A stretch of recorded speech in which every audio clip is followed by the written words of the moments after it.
Bonjour et bienvenue dans Tête chercheuse. Aujourd'hui, je suis au campus de la Plaine de l'ULB et j'ai rendez-vous avec Thierry Vizard. Il est chercheur en chimie des surfaces et des nanoparticules. Tout un programme. Alors il m'a envoyé une petite énigme, un objet mystère. Je vais devoir essayer de comprendre de quoi il s'agit. Je vais faire mes petites recherches.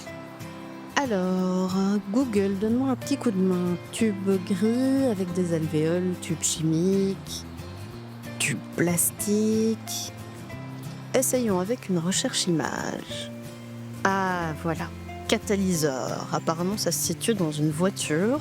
Je vais voir dans la mienne garée à côté où ça se trouve.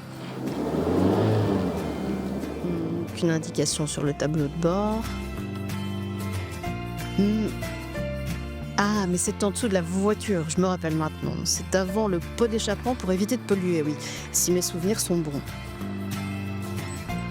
J'ai ma réponse. Ouf, juste avant de retrouver Thierry.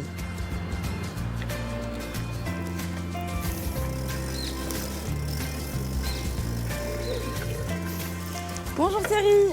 Bonjour Marie. Eh bien enchantée. Très heureuse d'enfin te rencontrer. Avec plaisir. J'ai fait mes devoirs. Il me semble que j'ai trouvé la réponse. Tu travailles sur les catalyseurs de voitures. Oui, tout à fait. C'est bien ça. C'est bien ça, oui. Et c'est grâce au vélo ou à cause du vélo que tu as choisi de mener tes recherches. Oui, effectivement, j'étais étudiant, je faisais mes études de chimie ici à l'ULB et je suivais un bus qui m'a envoyé une quantité de fumée, de pollution incroyable. Et je me suis dit, tant qu'à faire, tant qu'à être en chimie, est-ce que je peux contribuer à améliorer les choses à ce niveau-là? Et donc c'est ça qui m'a attiré vers la catalyse de dépollution. Et voilà. D'accord, tu veux m'expliquer tout ça plus en détail. Ouais. Je te suis. Oui. Ton laboratoire? Oui, c'est par là. Allez, allons-y. Allons-y. Toutes les voitures possèdent donc ce type de convertisseur catalytique. Une évolution majeure, c'est l'objet qui a eu le plus d'impact sur la chimie de l'environnement, tout domaine confondu. Donc voilà, c'est par là. C'est pas. Tu reconnais peut-être... Je reconnais le fameux catalyseur. Parfait, oui, c'est celui-là. Direction les laboratoires de chimie où Thierry tente de comprendre les réactions qui ont lieu à l'intérieur de ce fameux catalyseur que je découvre en vrai. C'est là-dedans que tout se passe. Tout se D'accord. passe, toute la dépollution se passe. Tout se passe. Qu'est-ce qui se passe exactement? Eh Une bien, réaction chimique. Donc, en fait, plusieurs réactions chimiques. Et donc, dans un gaz d'échappement, il y a toute une série de composés. Donc, certains composés sont toxiques, comme par exemple le monoxyde de carbone, qu'on connaît bien, mais aussi les carburants qui ont mal brûlé. Et alors, un troisième ou une troisième classe de composés qu'on appelle les oxydes d'azote. Et en une seule passe, ces trois composés sont très majoritairement transformés en composés non toxiques. Et sur quelle proportion de dépollution on peut compter grâce à ces catalyseurs aujourd'hui? Pour un catalyseur de voiture à essence comme celui-ci, on est environ à 99% de dépollution. Donc ça marche vraiment, vraiment bien quand le catalyseur est en condition de fonctionnement, c'est-à-dire quand il est chaud. Quand on démarre sa voiture, on pollue donc énormément. Il faut attendre 2 à 3 minutes après le démarrage pour que le catalyseur fonctionne. Les chercheurs et ingénieurs tentent évidemment de réduire cette durée. Mais quand ça fonctionne, qu'est-ce qui se passe exactement ? À l'intérieur des catalyseurs se trouve une merveille d'ingénierie et de chimie qui ressemble à une surface très poreuse sur laquelle on a greffé des toutes petites particules métalliques de quelques nanomètres, de milliardièmes de mètres de diamètre. Il y en a environ 1 million de milliards là-dedans. À la surface de ces petites particules, ces nanoparticules, les composés vont se déposer, vont se dissocier, vont se réarranger, et une fois que le réarrangement aura conduit à la fabrication d'une molécule non toxique, la molécule non toxique va partir. Est-ce que tu veux que je te montre une expérience pour visualiser ça? Ah bien sûr. On va faire Je ça. suis là pour ça. Alors, Qui dit expérience dit matériel à préparer. Attention, en chimie, il faut être prudent. Du méthadol dans la fiole et du métal pour la fameuse catalyse. donc ça c'est une lame de platine, c'est d'ailleurs le même métal qui se retrouve dans les catalyseurs de voiture. Et donc on va essayer de montrer qu'on peut réaliser des transformations sur ce fil de platine. Accrochez-vous bien. La surface, le catalyseur, donc ici le métal, une lame de platine, force une réaction qui n'est pas la plus évidente, la plus spontanée. Et voilà. Et donc l'explosion, c'est une première réaction. Exactement, c'est la combustion complète. Et la deuxième réaction est en train de se produire sous nos yeux. C'est une réaction qui libère pas mal de chaleur. Et cette chaleur ne peut pas s'évacuer du fil de platine. Et donc, sa température augmente et il se met à briller. CH3OH, dioxygène de l'air, du CO2, du méthanol et de l'eau. Wow, notre professeur s'emballe, je vous explique ça en bref. Si on prend du méthanol, le CH3OH, dans la nature, associé avec de l'oxygène qu'on retrouve dans l'air, O2, sa combustion crée du CO2, le dioxyde de carbone et de l'eau.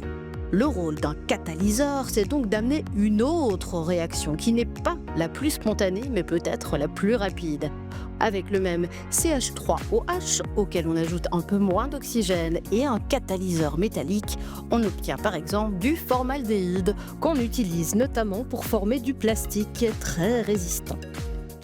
Pour visualiser ces réactions qui se passent au niveau atomique, il faut utiliser des microscopes ou des modèles comme ces petites billes avec lesquelles Thierry joue encore. Et oui. Le système de billes aide vraiment à s'imaginer ce qu'on voit grâce au microscope. Et le microscope donne une image vraiment très directe et donc permet de mettre en image des réactions pendant qu'elles se déroulent en temps réel. Les ingénieurs peuvent très facilement mettre en évidence le fait que le catalyseur fonctionne, en sachant ce qu'ils mettent au départ et en récoltant ce qu'il y a à l'arrivée, mais on a peu d'informations sur ce qui se passe réellement dans le catalyseur. Donc c'est une sorte de boîte noire, en quelque sorte. C'est exactement ça, c'est le terme qu'on utilise dans le métier, et donc il faut des microscopes pour aller voir ce qui se passe dans cette boîte noire. Je te propose d'aller te montrer ça.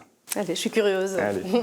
Thierry me montre les images qu'on peut obtenir avec ses microscopes, des engins qu'il a lui-même perfectionnés, notamment lors de son post-doctorat à Oxford, comme cette sonde atomique tomographique, qui permet de mettre en image les nanoparticules, mais aussi de cartographier la composition chimique de chacun des atomes qui composent la matière. Soit on met l'échantillon en image directement grâce à cette partie-ci du système, de la sonde atomique tomographique, donc on peut voir l'échantillon avec une résolution atomique.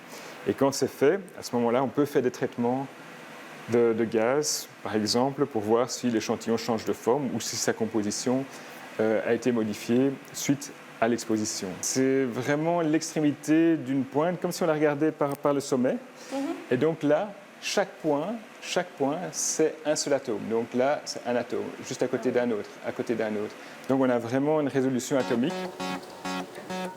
Je m'apprête maintenant à voir de mes petits yeux une réaction chimique à l'échelle atomique, et tout ça en direct.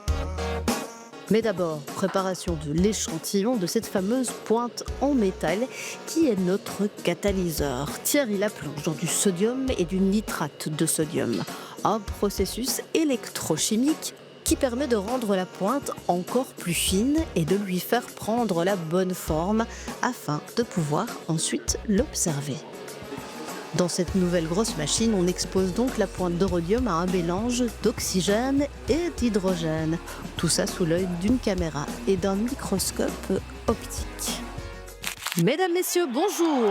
2 champions sur le ring, oxygène et hydrogène. Chacun veut imposer son style et sa réaction chimique. Oxygène en oxydant le rhodium, l'hydrogène en créant de l'eau et en éliminant l'oxygène. 2 processus luttent l'un contre l'autre. 3, 2, 1, c'est parti! Qui va gagner? En faisant varier la quantité d'hydrogène avec ce petit curseur, je pousse une réaction plutôt qu'une autre. On voit l'oxydation se faire, puis c'est ça que vous voyez sur l'écran. La réaction 1. Et puis, pop! Tout d'un coup, la réaction 2 s'impose. L'oxygène qui est éliminé d'un coup. Et c'est un chaos. Plus d'oxyde de rhodium, de l'eau s'est formée et l'oxygène s'est envolé. Retour au bureau maintenant pour comprendre comment notre chercheur du jour analyse toutes ces observations. Les imageries, tu en fais des dizaines, des centaines, et j'imagine que c'est l'ensemble des données qui te permet après d'élaborer des théories et de comprendre ce qui se passe dans cette fameuse boîte noire. Mais oui, tout à fait. Donc on emmagasine toute une série de données expérimentales. On étudie l'influence par exemple de la température, l'influence du champ électrique, l'influence de la pression de l'oxygène, de l'hydrogène. Donc on a énormément de variables sur lesquelles on peut modifier le comportement de la réaction. Et donc c'est l'ensemble de ces données qui nous permettent d'avoir une masse de données scientifiques qu'il faut à ce moment-là organiser. Comment tu imagines ton futur, le futur de tes recherches? Est-ce qu'il y a des sujets particuliers qui t'intriguent, qui t'intéressent? Mais bien sûr, oui. Donc moi je suis toujours intéressé par étudier la réaction à l'échelle microscopique, donc ça je vais continuer à le faire. Mais bon, mon laboratoire travaille quand même sur beaucoup de formulations appliquées qui sont susceptibles d'intéresser des partenaires industriels. Et donc, oui, donc, là, on va fabriquer des catalyseurs qui sont pratiquement prêts à l'emploi pour des questions qui sont importantes en chimie de l'environnement. Par exemple, la conversion du CO2, ça c'est très très important. Donc, un sujet très actuel. Oui, bien sûr. Ouais. Merci beaucoup Thierry de m'avoir Marie. présenté tes recherches. Une émission super intéressante, hein, les amis. Moi je vous dis à tout bientôt pour rencontrer de nouvelles têtes chercheuses.